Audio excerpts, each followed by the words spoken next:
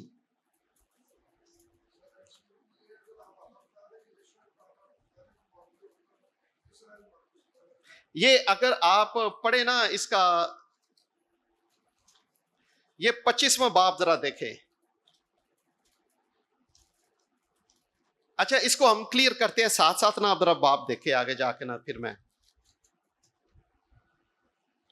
چونکہ میں صرف ان کی مثالیں اس لیے دے رہا ہوں کہ اس کانسیپٹ کو میں کلیئر کروں. اگر اس پہ پورا بندہ میں اس کو نا ساتھ ساتھ کرتا ہوں ذرا. اچھا دیکھیں ذرا میں پڑھ دیتا ہوں آپ کے لیے. یہ 25واں باب ہے جو میں کہہ رہا تھا. اور اسرائیلی شتیم میں رہتے تھے اور لوگوں نے موابی عورتوں کے ساتھ حرام کاری شروع کر دی کیونکہ وہ عورتیں ان لوگوں کو اپنے دیوتاؤں کی قربانی میں آنے کی دعوت دیتی تھی اور یہ لوگ جا کر کھاتے اور ان کے دیوتاؤں کو سجدے. ٹھیک ہو گیا جی. تو یہ پورا حوالہ پڑھے اس کو آپ کو مل جائے گا.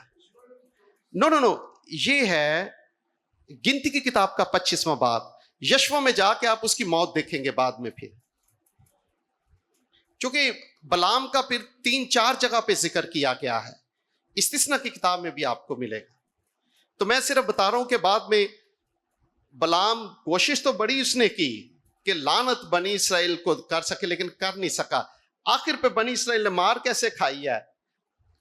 بت پرستی سے، غیر معبودوں کی عبادت کرنے کے بعد خدا ان سے ناراض ہوا. اور دیکھیں لکھا ہے کہ 24,000 لوگ مر گئے تھے.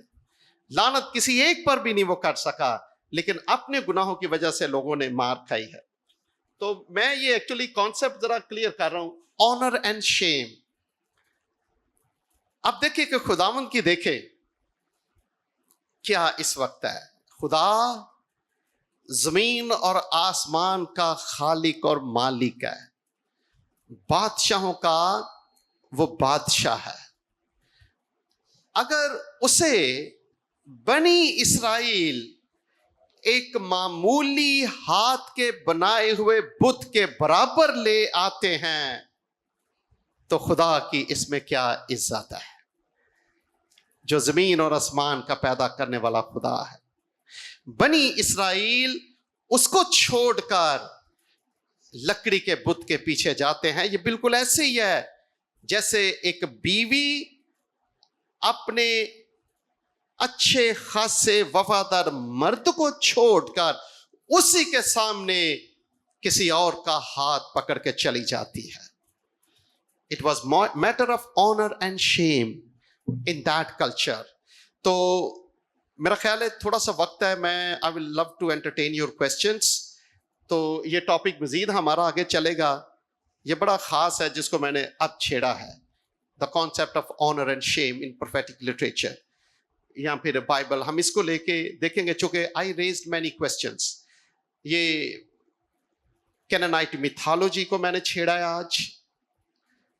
تصور جو تھا تخم ریزی کا یا زرہیزی کا تصور، بال دیوتا، دوسرے پھر کلچرل اور سوشل اور ریلیجس آسپیکٹس کے حوالے سے میں نے بات کی.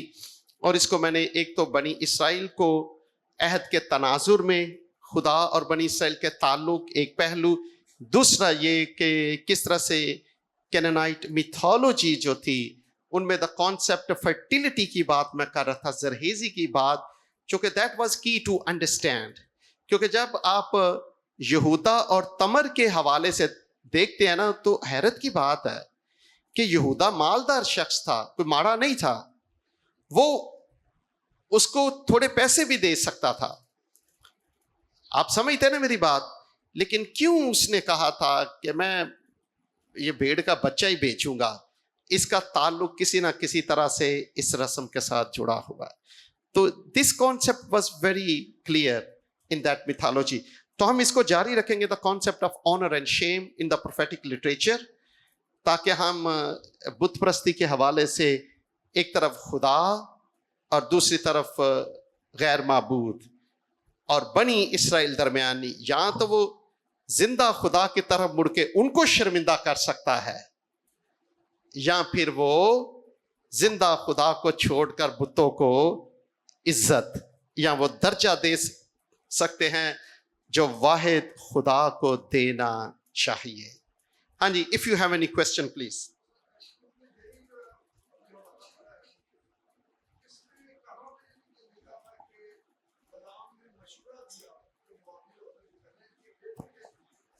جی اچھا, اس کا جواب بھی میں دے دوں گا آپ کو, ٹھیک ہے نا. اٹس ریٹن دیئر, وہ بھی ہو جائے گا, فکر نہ کریں. وہ حوالہ آگے نا مجھے آگے ڈھونڈنا پڑے گا, بٹ اٹ از دیئر. یہ میں وثوق سے بات کر رہا ہوں, ٹھیک ہے. اس کے علاوہ اگر سوال ہے اس طرح سے تو وہ مجھے کائنڈلی کر لے, ورنہ وہ اس کا مشورہ تھا, یہ لکھا ہوا ہے, فکر نہ کریں. اس کے علاوہ پلیز ذرا بتا دیں مجھے.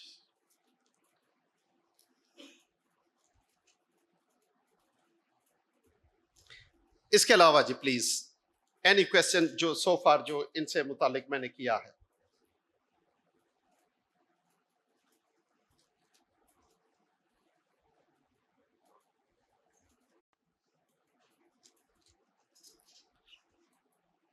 ہاں جی,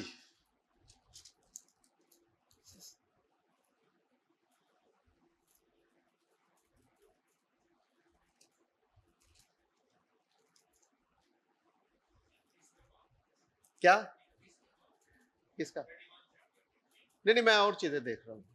وہ تو میں نے کہا کہ اتر کے تو کر لیتے, چونکہ یہ یشوا میں بھی ہے, ان میں بھی, استثنا میں بھی اس کا ذکر ہے. چلو اس میں اگر بچہ کہہ رہا ہے, میں اس کی موت کا ایکچولی دیکھ رہا ہوں, چونکہ اس کا اس کے ساتھ بڑا گہرا تعلق ہے.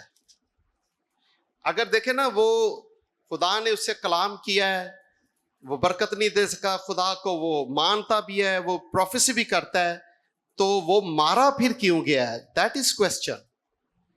چونکہ وہاں اس کی موت کا ذکر ہے. جب بنی اسرائیل نے یہ فتح کیا ہے کنعان, جب ان کی مہمات شروع ہوئی تھی, تو ہی واز بیڈلی کلڈ, اور اس کا خاص ذکر ہے اس میں. اس کے علاوہ جی پلیز.